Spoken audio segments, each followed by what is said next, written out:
Okay, I'm here with Brother Rob Rudnick, the chairman of the Interposition Society of North Dakota. Rob, we want to talk to you about your arrest last week, still last week, isn't it? Or was it the week before? It's the week before now. Wow, these days are going by just really going by fast. so fast. But a lot, if you don't mind, let's start with the beginning of your tour, with your sign truck around North Dakota. You tooled around here, Watford City, and then you went up to Williston, North Dakota one time before, didn't you? Actually, I had started a couple of days before that. What had happened was I was developing the signs in Bismarck. I was just finishing up some therapy on my knee in Bismarck. It's easier to get into a physical therapist in Bismarck than it is in a boomtown like Williston. So I was finishing up there, and I was developing signage for it, and I put it together, and then I left on my tour after I didn't do Bismarck. I started out with Dickinson. I did Dickinson. Okay, you started in Dickinson. Dickinson on Interstate 94 west of Bismarck. Describe the truck for me real quick. It's a 1992 one-ton van, Dodge E350 or B350, whatever it is, and it's a window van that I've taken the seats out of, and I have a lot of my equipment for work and living in, and I so what I did was just a second. That's bad. That's bad. It's gonna get hot, but I gotta do it. Okay. I just taped anti-abortion graphic signs, the standard ones, a head and forceps on three sides, the back, the left, and the right. Right. And I put a text message next to it that I had printed up and laminated that says, "The governor can nullify abortion." So you went around 3 or 4 different towns, medium-sized towns. Dickinson first for several hours, and then I went over to Killdeer, because Killdeer's at a great intersection for truck traffic. You know what I like about And you had no problem from the police in Dickinson? I had no problem from police or people anywhere in the state except what I'm about to describe. And we've got a guy here, we can back that up for the big tour. Sure. From the missionaries. Anyway, so we went up to Killdeer and was there for a few hours, and then we went over to Watford, and Watford is just golden because of all the traffic. You know? And a lot of people are seeing this message, and a lot of people from out of state are seeing this message because most of the truck drivers in the oil patch here are from out of state. So it's really a force multiplier for getting the message out about gubernatorial nullification, which is basically what we're all about, especially with all evil federal laws, but especially the aborticide Holocaust. And so finished up in Watford, and then I thought, okay, well, let's go up to Williston now, you know, and but it was Saturday night, so I chilled out, and then I went up. I got up Sunday morning. I stayed at a truck stop. Nobody said anything. You know, of course, I do tend to park in between parked trucks, so nobody knew about it. So I get up early Sunday morning, and I go to church, and then I park it behind the garage at church, so nobody sees it there. And after church on that Sunday, I go and I start circulating around Williston, and I circulate for about 2 or 3 hours, and then a couple of young cops stop me. And they said, "Take off the signs or we will arrest you." I said, "How about if I leave town?" "No, take the signs off." And I said, "Okay." I'm starting to get a little hot under the collar, you know. And did they stop you on their own initiative? They just saw you and decided, "We gotta stop this guy"? Here's what they said. Well, eventually, here's what they said, you know. Okay. So I'm going to get to gave that. them a little, oh, yeah, sorry. I'm going to get, that's all right, that's all right. Because you didn't know for sure. I'm starting to cut off my signs. I say, okay, I'll do this, but you know, this isn't my first rodeo, and I've had some legal stuff before, and I don't always get a lawyer, and I don't always win when I get a lawyer, but sometimes I get a lawyer, and sometimes I win. Mm-hmm. And I'm going to be looking into this because I've had no trouble anywhere else in the state. Sure. And then I, started getting a little more stern with them. I said, you guys are, voiding on the Constitution here, when this is for your little bit of authority and money. I mean, it's kind of shameful in a job environment like this. They're not really that desperate. Did you get a little angry? Yeah, I got a little angry, sure. And they were acting at this point like little kids, because they're like in their early 20s. It might have been an emotional thing where I'm like yanking their strings because I'm their dad's age, I'm yelling at them. Right. Yes, sir. It was really kind of, don't do that when you're in your 20s, Yeah. Don't yell at the cop. I don't think that most people, or even police, are not used to people, especially around here, coming at them from such a principled perspective. Yeah, right, that's right.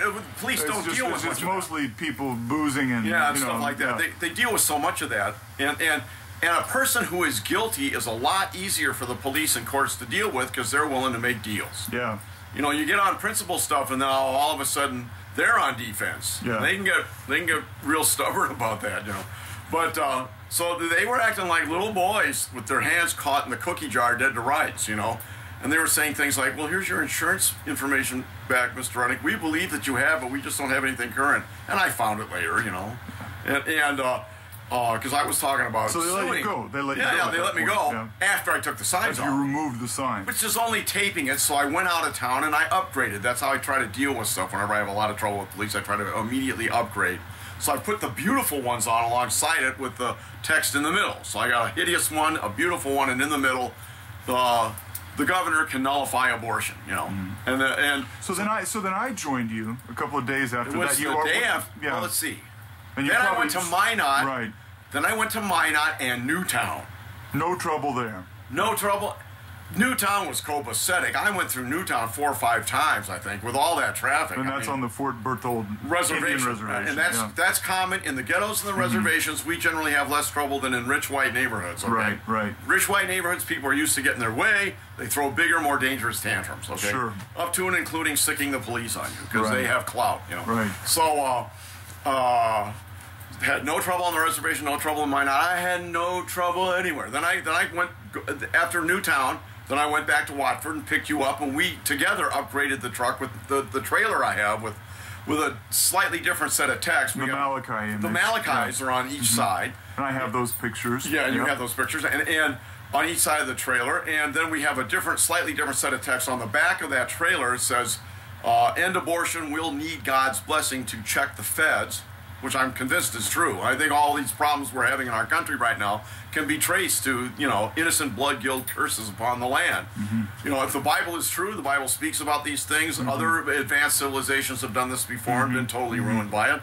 We may well be walking that same path. It's all the way to national security, you know, and that's not the reason I am opposed to abortion. It's you know, an abomination in the eyes of a holy, righteous God. That's the main reason, but that will have very practical consequences in life if a nation goes there. So we put it all together, and now you would join me, and you're going to be like my guy riding with the camera, you know. And at that point, we went down to we went through Watford, and we went down to Dickinson, and we toured Dickinson. Jonathan, you and I did. And then we went to Bismarck and Mandan the next day, and we did that. Yeah. For hours and hours. Hours and hours, no trouble. We camped out in Mandan State Park on the Great Missouri River. On the Great Missouri, it was on the Bismarck side. Yeah. Oh, right. But it was it's Sibley Park. We shrouded them. We shrouded them right at the entrance to the park. Nobody has a fit. We drive in there. We drove by the state capitol. Yeah, we drove by the state capitol. And you know, it's worth mentioning. You wrote a letter, didn't you, to the senator? Yes, we both wrote a letter to the House of Representatives, to the governor, the lieutenant governor, the Secretary of State, and the Attorney General. Every member of the legislature. And then every member of the state Senate as well. You know, we wrote 2 different letters, one to the Senate, one to the House, and the governor, and those other executives. Nobody said anything, you know, saying that, you know, now is the time for the state house and the governor to say no to the federal government on aborticide. And I had delivered that message personally to the governor. Now, when you say no, are you talking about no, and please, federal courts allow us to say no? No, we don't have to do that. We've got a system of checks and balances in this country, and the states have every legal right to say, we get to decide what a Holocaust is. We get to decide what murder is. It's none of your business. We get to do that in this country. There's a system of checks and balances, and it does work 2 ways. In the early 1960s, the federal government was holding certain states accountable for their stand on segregation. That was completely correct. But, you know, it's 40, 50 years later. Now the shoe's on the other foot. Now the federal government is way bloated and way destructive. And so now it's our turn to do it to them. Go back to abolitionism. The state of Wisconsin defied the U.S. Supreme Court, did not return the runaway slaves, which was totally constitutional. Yeah, the Constitution completely, no question about it, required them. And on top, and there's no mention of abortion in the Constitution, but there was very clearly a mention of slavery. On top of that, they had a direct Supreme Court ruling telling them return the runaway slaves, and the state said no. And they were threatening secession. All we're talking about is nullifying aborticide. You know, we're not talking about, you know, becoming the sovereign nation of North Dakota. We're talking about ending the Holocaust unilaterally as a state with the governor and the state house, you know. So you and I went around Fargo, where the only abortion clinic in the state is. We went all day long. All day long. Yeah. We had zero problems. And you brought me back here where we are now, in Watford City last week. And then I go up with this whole unit with the truck and trailer up to Williston, and I tour for 3 more hours. Oh. And they pull me over and they arrest me. They pull me out of the truck. They impound the truck. I bond out later in the day, and the truck. This is how many days later? And again, it's the city attorney. Did they mention her? Taylor Olson, the city attorney, again. This is a Taylor, masculine Taylor or a feminine Taylor? Or a questioning? Yeah, no, it's a female. Okay. It's a female. She's quite the bleached blonde. She's, you know, I don't know how long she's been practicing, but she's a city attorney by contract. And so it was her discretion, not theirs. Yeah, and so the first time they were saying I was violating a sign ordinance, which, look, little local sign ordinances do not trump our founding documents. You won that argument in another state, in right? Minnesota in 2005 from a 2003 episode where we were arrested for doing something very similar by a city attorney by contract in Anoka. Right. And I have cited that to the police there. And you won your Minnesota Supreme Court. Supreme Court thing. That's a fair amount of stare decisis. There's also stare decisis, and we're running all over North Dakota, not having any trouble with anybody. Except Williston. Except Williston. The boomtown. The boomtown. The alleged boomtown. I don't think it's near the boomtown that your city here, Watford City, is, but everybody thinks Williston is the big boomtown, you know. But so, how long did you sit in jail? Just a day. That's plenty. You're not supposed to be getting arrested for practicing your First Amendment rights. Remember, the most protected form of free speech of all is inflammatory free speech, because it needs the protection. Popular speech doesn't need protection. Robert, this van, now it wasn't just a sign van. You were living out of it. Yeah, the rent is $2,000 a month, and I was on workman's comp, you know, and it was beautiful weather in the summertime. Why should I pay $2,000 a month to live inside when the weather is beautiful? It's a big van. It's built to be able to do that. Easily. But my point is that when they took that van, they didn't just take your activism, your free speech away. No. So my blood thinners were in there for days before I could get at them, and it was where I was domiciled effectively. I mean, I have an address, you know. But, you know, like everybody else, but, you know, I was in there for months, so all my stuff was in there. So I was, you know, doing things like living in the derelict trucks near a truck stop in their dusty old sleepers, or on the grass in a wheat field, or sneaking into a church overnight, or, you know, things like that. I stayed one night at a friend's house. So, you know, it wasn't, I mean, look, I'm not saying this because I need all kinds of pity. Because, so, okay, I understand. I just want to establish the fact you were living in the vehicle, and you, to this day, now it's over a week later, and you do not have your home. Not yet. Okay. Or my ride, I got to go back to work pretty quick. Yeah. I need a truck to get to work, you know. Right. So, is there a message that you want to get? I want to ask you, I don't know if you can do this, maybe I'm presumptuous.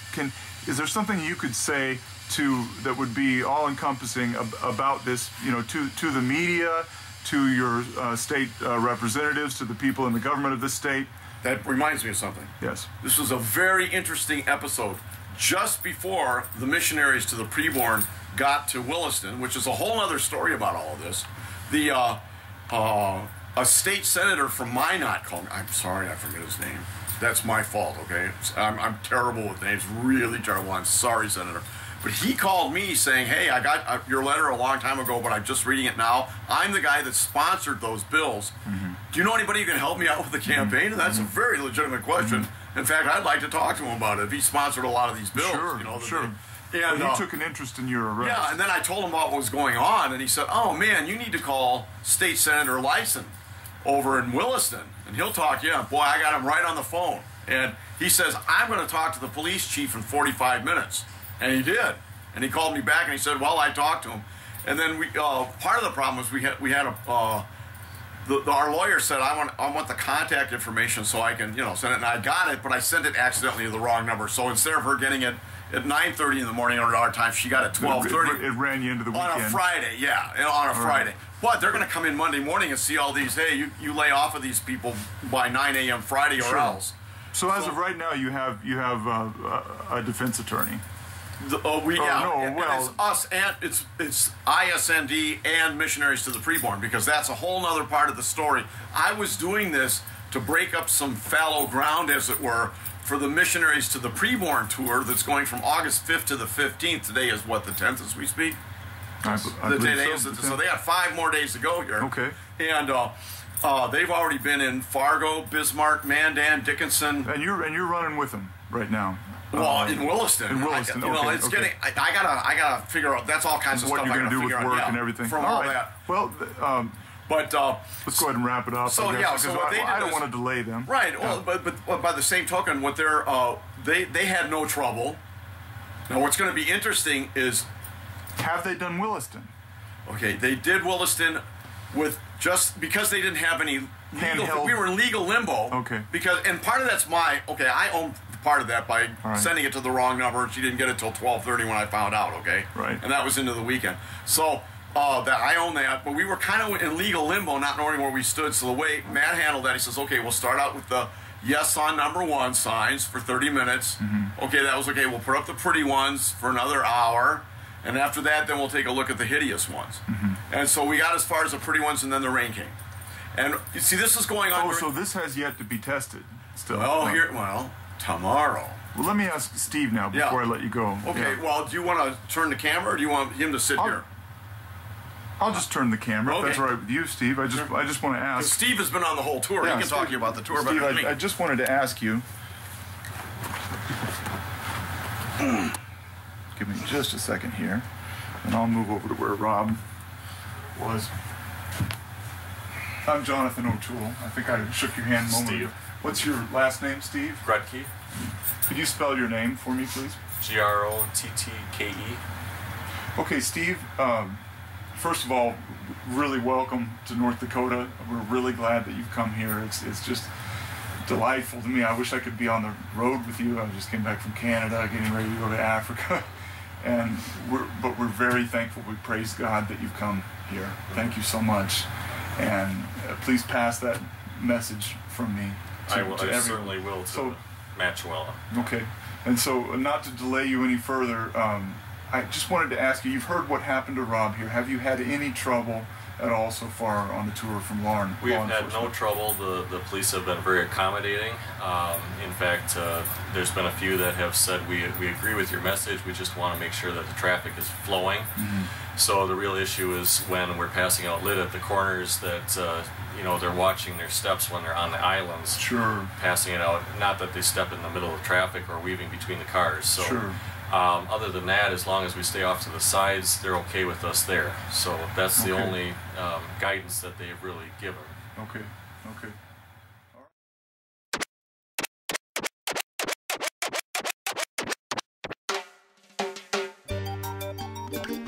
I can't believe it. Government want to move me. I turn refugee in my own country. But a long time me live here, so I can't go no way. Them really take poor people for food. Them really take poor people for food. Oh, in this Babylon, where you get that system you're from? Bulldoze are down poor people land. John no say me nah vote again, no sir. Cause the MP don't give a damn. Where you get that system you're from? Both say me live on Scotland. Joe me don't rich like Matalan, no sir. Me a born Jamaican. Me nah have nowhere to go. Me born and me grow, yeah, so inna the ghetto. Bigger heads, beg you a blind now. Me can't buy a house up a Cherry Garden. Ashes to ashes, and dust to dust. The tribulation in the ghetto is a must. Me never qualify for a housing trust. Cause me lose all of my money in a cash box. But me know say me a born Jamaican. Me dey from slavery as a African. Somebody tell me where Matalan come from. We own so much land in our island. Tell me a gin, go back to Japan. Cause Jamaica, feed the black man. From Moran Pine to the Grill Pine. From St. Thomas to Westmoreland. Oh, Miss Babylon. get the system you're from? Bulldozer don't poor people land. John no seminar vote again, no sir. And the MP don't give a damn. Where you get the system you're from? Fire, baby. Don't say me live from Scotland. Joe, me don't rich like Matalan, no sir.